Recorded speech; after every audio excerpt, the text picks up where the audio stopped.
마가복음 강의 15번째 시간, 작은 배를 준비하여 바다로 물러가신 예수님입니다. 예수님은 짧은 인생을 살다 가셨습니다. 그런데 중요한 것은 후회함 없는 삶이었습니다. 하나님의 뜻, 자신에게 주어진 사명을 다 이루시는 삶이었습니다. 십자가에서 다 이루었다 말씀하셨지요. 우리 예수님은 항상 다음 사역을 놓치지 않았습니다. 현실에 안주하고 매이지 않았습니다. 오늘날 놓치면 스케줄 관리가 정확하신 분이었습니다. 9절, 예수께서 무리가 에워싸 미는 것을 피하기 위하여 작은 배를 대기하도록 제자들에게 명하셨다. 10절, 이는 많은 사람을 고치셨으므로 병으로 고생하는 자들이 예수를 만지고자 몰려왔다. 본문의 작은 배를 대기시켰다는 것은 단순히 피곤해서 빨리 이 무리로부터 빠져나가겠다 이런 내용이 아니고요, 예수님은 주로 배에서 말씀을 전하셨습니다. 그러니까 사람들이 너무 많이 몰려오고 여러 가지 현실적인 어려움이 있어서 제자들에게 배를 준비해서 배 위에서 말씀을 전하셨다, 이렇게 본 견해가 많습니다. 예수님은 해야 할 일을 정확하게 체크하셨고 놓친 법이 없었습니다. 당시 상황을 생각해 보면 우리 예수님 이 땅에 오신 이유를 충분히 망각하고 다른 길을 갈 수 있었습니다. 정치 어떤 그 대통령 같은 그 자리에서 멋지게 한번 살아보겠다 이렇게 착각할 수 있었습니다. 워낙 많은 사람들이 예수님을 따랐고 예수님을 임금이라 불렀기 때문입니다. 하지만 우리 예수님은 뜻을 정하고 살았습니다. 심지어 그 일을 위해 기도하셨습니다. 우리 이미 공부한 대로 예수님 곁에는 트집을 잡아서 고발하고자 하는 자들, 즉 바리새인과 헤롯 당과 같은 일당들이 머물러 있었습니다. 이렇게 반대하는 사람, 트집 잡고자 하는 사람을 만나면 누구든지 욱하기 마련이죠. 예민하게 되잖아요. 그래서 예수님 얼마든지 이들과 끝장을 볼 수 있었어요. 끝까지 이들과 논쟁할 수 있었고 코를 납작하게 할 수 있었습니다. 전능자이셨기 때문입니다. 실제로 하나님의 아들이었기 때문입니다. 그런데 우리 예수님은 그들과 싸우지 않았습니다. 그 군중이 막 이렇게 예수님께 다가오고 뭔가 막 상황들이 여의치 않을 때에도 예수님은 설교하셨고 치유하셨고, 그리고 논쟁의 자리가 생기면 바다로 물러가셨다. 9절, 예수께서 제자들과 함께 바다로 물러가셨다. 앞부분이 얼마나 치열한 논쟁이 있었던 부분입니까? 그들과 끝까지 싸워서 끝장을 봐버린 게 아니고 바다로 물러가셨다. 미래를 향해 나가는 사람, 뜻을 정하고 사는 사람들은 예수님의 이런 자세를 가슴에 새길 필요가 있습니다. 굳이 쏟지 않아도 될 일에 힘을 쏟으면 안 돼요. 털어버릴 일은 털어버려야 돼요. 어떤 사람은 화를 내고 고함을 치면 해결된다고 생각하는 것 같은데 그렇지 않지요. 오히려 조금만 참고 기다리면 풀리는 일들이 있습니다. 예수님과 바리새인이 싸우면 누가 손해 이겠습니까? 예수님과 헤롯 당들이 싸우면 누가 손해 이겠습니까? 말도 통할 때 하는 거예요. 악한 자들의 목적은 우리를 열받게 해서 우리가 지금 하고 있는 모든 일들을 포기하게 하는 것입니다. 그래서 우리 예수님은 맞서지 않았습니다. 40일 금식기도 후에도 마귀가 성전 꼭대기 위에서 네가 하나님의 아들이면 뛰어내려봐라 할 때도 뛰어내리지 않았습니다. 뛰어내리면 진다 그랬잖아요. 여러분이 교회 생활하시다가 여러 가지 어려운 상황이 생기면 마지막 교회를 떠나는 것이 뛰어내리는 것일 수 있어요. 왜 떠납니까? 내가 옳았음을 증명하기 위해서입니다. 목사님께 열받았던 것을 감정으로 화풀이하는 마지막 단계가 뭐냐? 떠나는 것입니다. 떠나서 더 좋아지는 경우도 있지만 무너지는 경우가 더 많습니다. 우리 예수님은 뛰어내리지 않았어요. 십자가를 지실 때에도 조롱하고 침뱉는 로마의 군인들과 싸우지 않았어요. 어떻게 이 일이 가능한가? 히브리서 기자는 히브리서 12장 2절에 이렇게 기록합니다. 믿음의 주요 또 온전하게 하시는 이인 예수님 바라보자. 그는 그 앞에 있는 기쁨을 위하여 십자가를 참았다. 부끄러움을 쪽팔리는 것을 개의치 아니했다. 부모가 자녀가 잘 되는 그 기쁨을 위하여 교회에서 쪽팔리는 것 참아내는 거예요. 수로보니게 여인 참아낸 거예요. 자존심 세우지 아니한 거예요. 그 기쁨을 위하여 십자가를 참았다. 만약 요셉이 형님들을 미워하고 싸우는 일에 집중했다면, 자존심 세우는 일에 집중했다면 하나님 나라의 통로가 될 수 없었을 것입니다. 그러나 그 역시 구덩이를 참았습니다. 노예 생활을 참았습니다. 감옥 생활도 참았습니다. 결국 꿈의 목적지에 이룰 수가 있었습니다.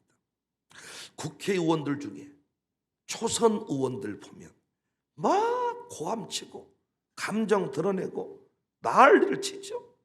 그러나 타선 의원들은 맨 뒤쪽에 딱 능구렁이 같죠. 절대로 어떤 사건에 막 감정을 함부로 표현하지 않잖아요. 본의 아니게 우리 광산구 국회의원들 다 초선 의원인데 제가 보니까 너무 경고망동한 것 같아요. 너무나도 설쳐. 그래야 초선 의원 이름이 신문에 많이 나오거든요. 그래서 뭘 이렇게. 사도 바울이 경고합니다. 갈라디아서 5장 15절에 만일 서로 물고 먹으면 피차 멸망할까 조심하라. 제가 목회해 보니까 교인이 세 종류로 분류가 되더라고요. 첫 번째 부류는 적극 지지하고 따르는 교인입니다. 목사의 팬클럽을 자처하는 사람들, 그냥 좋아 죽어. 두 번째 부류는 대놓고 반대하고 막아서는 자들이 있습니다. 세 번째는 무관심한 자가 있습니다. 문제는 목회가 어떤 교인에 집중하느냐에 따라서 결과가 달라진다는. 목회에 성공하신 분들은 결코 지지하는 사람만 있었던 게 아닙니다. 오히려 더 강력한 일명 안티 같은 반대하는 사람들이 있어요. 그러니까 예배당에 나온 이유가 진짜 예수님처럼 트집 잡으려고 나온다니까요. 그런데 그들에게 집중하는 게 아니고 반대하는 자들과 맞서지 않고 일일이 해명하고 그들과 소송하면서 싸우지 않고 열렬 지지층들, 신실한 주의 도역자들과 함께 주어진 사명을 완수하는 것입니다. 가정교회 식구들도 양육사님들 세 종류로 분류되지 않습니까? 적극 지지하고 따르는 가정교회 식구들, 반대를 일삼는 식구들, 무관심한 식구들. 여러분이 어떤 사람에게 집중하냐에 따라서 양육사 해먹었다 못해먹었다 달라지잖아요. 찬양대회도 마찬가지입니다. 적극적으로 도와준 사람이 있고 하지 말자고 하는 사람이 있고 아예 무관심한 사람이 있습니다. 20명 중에서 지지하는 사람 5명밖에 안 돼. 5명을 데리고 기쁨으로 찬양대회를 감당하는 것입니다. 어떤 일이 이 일이 반복이 되잖아요. 그러면 반대하고 막아서는 사람들이 힘을 잃어버립니다. 설교사역도 마찬가지입니다. 청중이 세 구분됩니다. 첫 번째 청중은 사모하며 아멘하는 자들입니다. 자기가 목사에게 힘을 주겠다는 마음으로 이 자리에 나오는 거예요. 은혜 받겠다는 마음도 있지만은 내가 없으면 목사님 힘이 없을 거예요. 그래서 막 아멘할 타이밍에 아멘을 하고 눈빛으로 사인을 주고 고개를 끄덕거려 주고 그냥 좋아 죽는 거야. 두 번째 청중은 우환이 가득해 보이는 사람.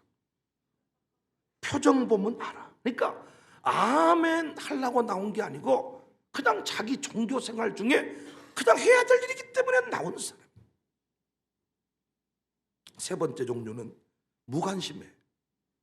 준비하고 나오든 그냥 똑같은 설교를 하든 그냥 줘라. 무관심한 자. 누구를 보고 설교하느냐에 따라서 설교의 느낌과 설교의 결과는 달라져 버린다는. 설교가 안 된 날은 딱 삐딱한 인상, 그 우환이 가득해 보이는 그 사람이 눈에 딱 들어온단 말이에요. 설교 전에는 그 사람 알고 있으니까 그 사람 절대로 인상을 쓰든지 선글라스를 쓰든지 껌을 씹든지 설교노트를 쓰든지 멍 때리고 있든지 내버려 두고, 대부분이 열렬지지층이니까 그 사람 보고 설교를 하자, 그 사람들을 위로하자. 그런데 설교 안 된다는 그 사람이 딱 눈에 돌아버린단 말이에요. 어떻게 돼버리냐? 저것을 어떻게 죽여버리냐? 무당듯이 새벽에 나와 막 이러지 갑자기 들면서 이게 설교가 배려불어 갑자기 배려불어. 부흥회 가도 다 은혜 받기 와 있는데 뭔가 부흥회 강사에 상처가 많은지 딱 보고 피딱하고 뭐 멀찍이 성경 찾자 그러면 찾지도 않고, 기도하자 그러면 나 쳐다보고, 성경 보라 그러면 또 뭐 기도하고 막 이런. 그런데 그 사람이 딱 눈에 들어와. 그러면 갑자기 인간적인 마음이 앞서. 저것을 어떻게 팔짱을 풀게 해버릴까? 그래서 막 쇠를 조져버리는데 여기서 강력해지면 강력해질수록 그 사람은 더 팔짱을 세게 감는 거예요. 대적을 해야 되니까. 대적을. 설교를 망하게 만들어야 되니까. 자기는 그렇게 쓰임받은지를 모르는데 마귀가 그 사람을 이용한다. 왜? 이번 부흥의 강사만 제대로 말씀을 전해버리면 다 변화가 일어날 것인데 강사가 열받아야 될 거 아닙니까? 그러니까 사명감을 가지고 그 일을 막 한다고요. 어떻게 하면 되냐? 그러든지 말든지. 애들이 막 때를 쓰면 어떻습니까? 뭔가 할머니가 말해주고 할아버지가 말해주면 쥐가 뭐 된 줄 알고 더 밥을 안 먹어. 어떻게? 내버려 두고 우리끼리 맛있게, 나중에는 진짜 그 친구가 있는지 없는지도 모르고 우리끼리 밥을 먹어버려. 나중에 스스로 그런 고집 피우는 일들이 줄어들더라고요. 우리는 앞으로 더 많은 일들을 감당해야 될 것입니다. 신방사들도 마찬가지고 부교육자들도 마찬가지고 우리 직원들이 정신이 없습니다. 담임 목사의 사역이 확장되어서 막 달려다니면 저와 함께하는 사람은 이미 뛰고 있어야 보조를 맞출 수가 있잖아요. 제가 달려다니는데 제가 뭔가 분주한데 저를 운전해주고 저를 섬겨주는 분은 이미 앞서가 있어야 되니까 얼마나 바쁘겠습니까? 그래서 필요한 것이 오늘 본문의 예수님의 모습입니다. 우리 예수님은 분주하다고 해서 바쁘다고 해서 해야 될 일을 하지 않은 법이 없었고 측은히 여기지 않는 법이 없었어요. 그래서 저는 오늘 본문의 이 모습을 통해서 우리도 스케줄을 관리하고 우리도 사역 관리를 잘해야 되는데 저는 오늘 본문을 통해서 크게 4가지 정도를 저희 교회 사역자들과 여러분과 함께 적용하고 싶습니다. 예수님도 주어진 사명을 완수하셨듯이 우리도 사명을 완수해야 되는데 그러기 위해서는 첫 번째 교회의 월중 사역을 정확하게 알고 함께 움직여야 됩니다. 우리 교회의 경우는 매월 마지막 주 토요일, 이번 달은 내일입니다. 오후 5시 30분에 항상 우리 부목사들과 장로, 양육사들이 모입니다. 모여서 뭐하냐? 한 달째 목회 사역, 이미 1년치가 공지가 됐지만 그 1년 목회 스케줄에 또 적응, 또 변화가 일어나서 그 달에 해야 될 일들을 함께 리더그룹과 나누는 거예요. 거기서 오케이가 되면 현수막에 붙습니다.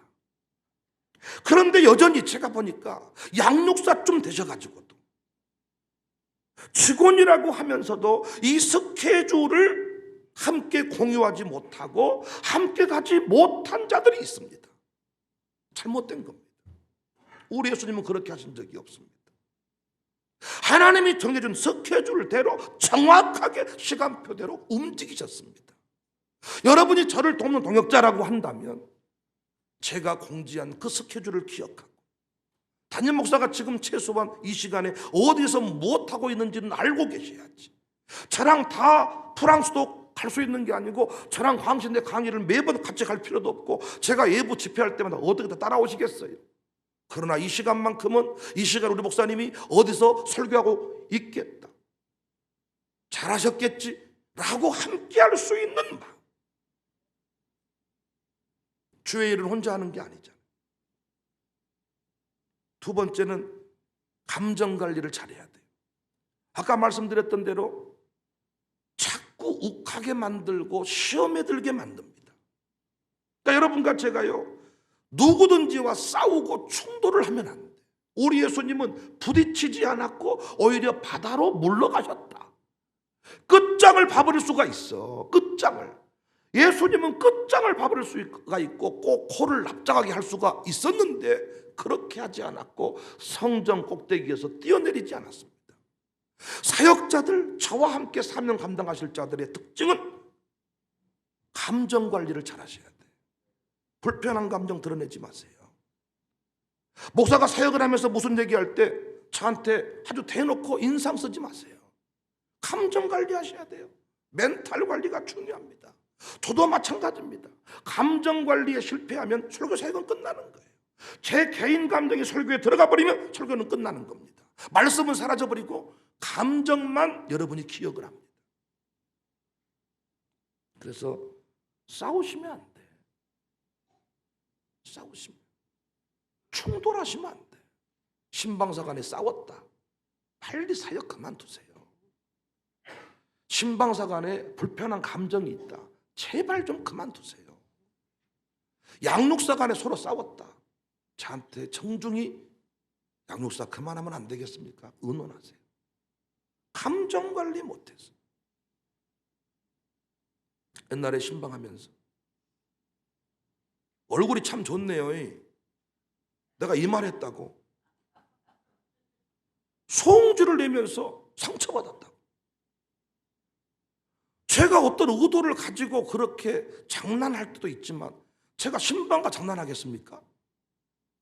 얼굴이 좋으니까 좋다고 했는데 몰라 뭔 상처가 있었는가 내면에. 목사는 말을 하면 저 따위로 하신다고. 제가 말을 오해되게 해도 사역자라고 한다면 그것을 은혜롭게 해석할 수 있어야 되는데 어떤 사람은 내가 자기를 미워한다네. 내가 미워하는 사람을 사역자로 세워요? 예수님입니까? 내가 예수님? 내가 예수예요? 난 예수님 아니야.